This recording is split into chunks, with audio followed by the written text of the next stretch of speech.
E aí, gente, tudo bem? Sejam bem-vindos e bem-vindas a mais um vídeo do Parabólica. Eu sou o professor Pedro Renó e o vídeo que vocês vão ver agora é um corte de uma das nossas lives. Lembrando que às segundas-feiras, às 19 horas, a gente faz live de revisão de história voltada para o Enem, até o Enem, e nas quartas-feiras a revisão é de filosofia, sempre também às 19 horas. Então, sem mais delongas, bora pro vídeo. Vamos falar do Barroco. O Barroco é um elemento da Contra-Reforma. O que é o Barroco? Atenção, isso aqui já foi cobrado e é importante entender. Estilo artístico que teve ascensão no século XVI, que é o século da Reforma e Contra-Reforma, até o século XVIII. Existe barroco holandês, existe barroco francês, existe barroco espanhol, português, brasileiro, existe barroco de tudo quanto é tipo, tá?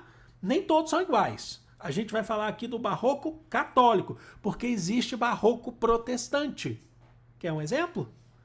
Falei semana passada para vocês quando a gente estava falando sobre mecenato em Renascimento. Procurem um artista daquele filme Moça com Brinco de Pérola. Vou dar a dica de novo. Quem gosta desse filme? Moça com Brinco de Pérola. O artista abordado nesse filme, que é uma história fictícia que passa no filme, mas o artista existiu, o quadro existe. Johann Vermeer.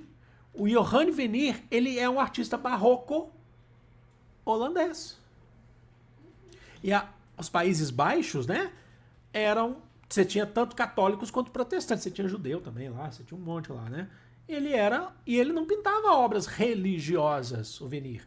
Que é um outro exemplo de quem não necessariamente pinta obra religiosa, tinha religioso, mas tinha também que não era. Velázquez. Velázquez não, desculpe, Caravaggio. Gente, como é que escreve Caravaggio, mozão? Vá com 2 Gs?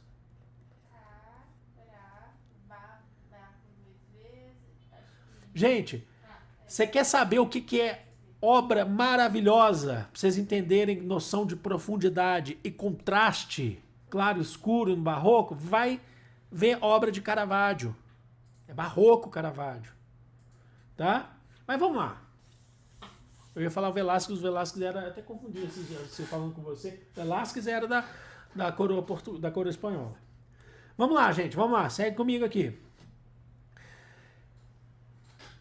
Em países católicos como Portugal e Espanha, o barroco foi utilizado como instrumento da Contra-Reforma.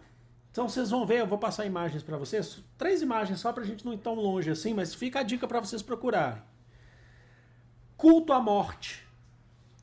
Você tem muito culto à morte no barroco, porque a Contra-Reforma está trabalhando com a ideia do medo. O medo de morrer e não ser salvo. O medo do infiel. A ideia da salvação ou condenação. Então você vai ter muitas obras barrocas, mas muitas. Você tem em Ouro Preto, você tem no Brasil, você tem na Europa inteira um tema, é muito comum no barroco, que eu adoro explorar esse tema, que é a morte do justo e a morte do pecador. 2 quadros geralmente são 2 obras, que uma complementa a outra do mesmo autor. O justo, como é que ele morre? Ele morre com graça, com honra, com um anjo vindo buscar ele. E o pecador? O pecador morre com o capeta buscando ele. O contraste entre o claro e o escuro, para mostrar o que é escuridão e qual que é a luz.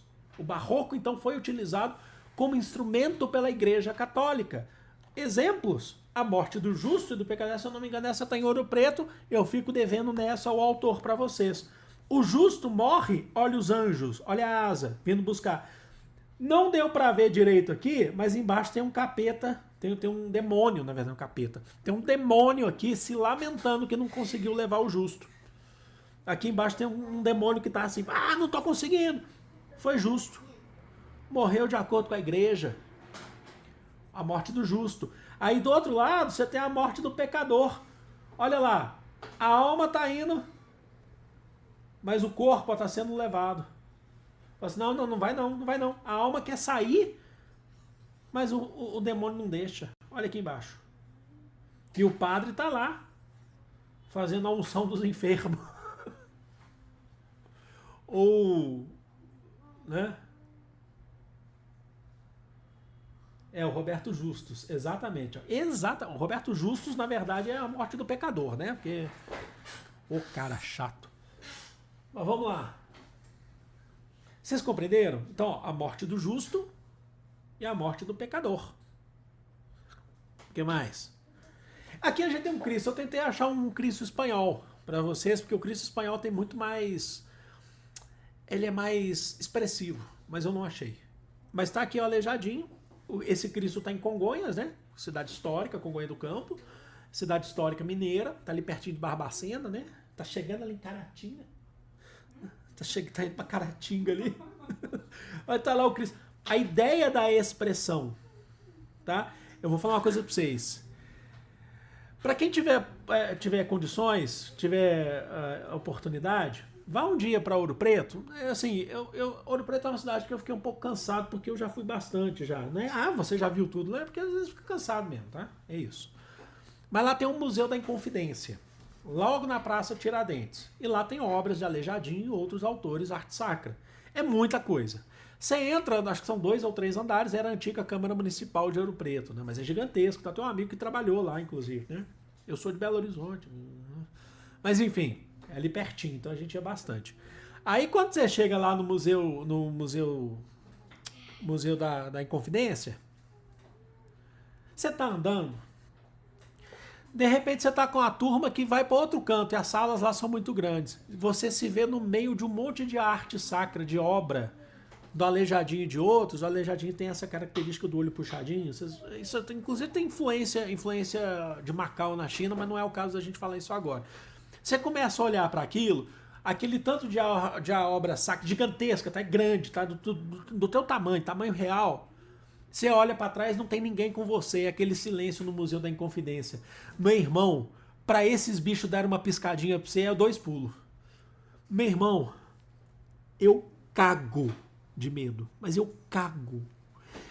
Assim, eu tava uma vez olhando uma obra lá, e tava assim, né, aleijadinho, olhão, tal, que não sei das quantas, eu falei assim, vai piscar. Eu fiquei olhando, vai piscar, vai piscando. Aí eu olhei pra trás, não tinha mais ninguém comigo. Eu falei, meu Deus do céu, eu vou sair daqui.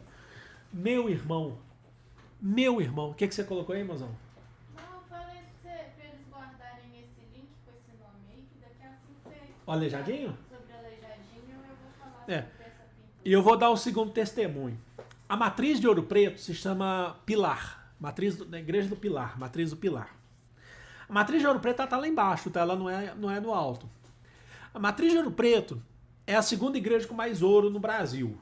A que mais tem ouro, ou na América, se eu não me engano, acho que é no Brasil. A que mais tem ouro é a São Francisco de Assis, em Salvador. Essa matriz do Pilar, ela é anterior a Aleijadinho, tá? Ela tem influência, inclusive, de barroco espanhol. Lá embaixo, no subsolo da matriz do Pilar, tem muito ouro lá, tem muito ouro. 2 coisas. Lá tem umas obras que são muito comuns ao barroco também religioso, que é o anjo segurando o pilar. As pilastras da igreja são seguradas por esculturas de anjos. Os anjos brancos são fortes. Os anjos negros que existe lá, você consegue ver isso tem na Europa também, eles são todos magros, costeludos, eles seguram com uma força, com uma tentativa ali de tentar segurar. Relaciona inclusive com a questão do escravista no Brasil. Aí lá embaixo, voltando para o assunto, lá embaixo na matriz do Pilar, lá embaixo, no subsolo, tem um museu da Igreja do Pilar. Meu irmão, tem um Cristo deitado em tamanho real, com cabelo de verdade, do século XVIII. Rolou a mesma coisa, todo mundo saiu, foi ver outras coisas. Eu fiquei ali impressionado na hora que eu olhei, não tinha ninguém. E aquele cabelo é de alguém que existiu lá no começo do século XVIII. Meu irmão, eu só saí correndo. Mas assim, eu tenho pavor, tá? Eu tenho medo, eu acho lindo, maravilhoso, tá? Mas eu tenho medo, não sei porquê. Tá? Vamos lá. E aí, só pra fechar, tá? Aqui já de um espanhol, pra vocês verem, é só uma questão da expressão. Aqui a gente tem um martírio de Santo André, que foi crucificado, né? Com uma cruz em X, certo? Mas eu trouxe aqui só para vocês verem a questão da expressão que você tem na obra barroca. O quanto que trabalha com essa ideia de culto à morte, da sua A sua morte pode te levar ao quê? Você é pecador ou não é? São as perguntas que o Barroco faz. O Barroco é essencialmente católico, tá bom?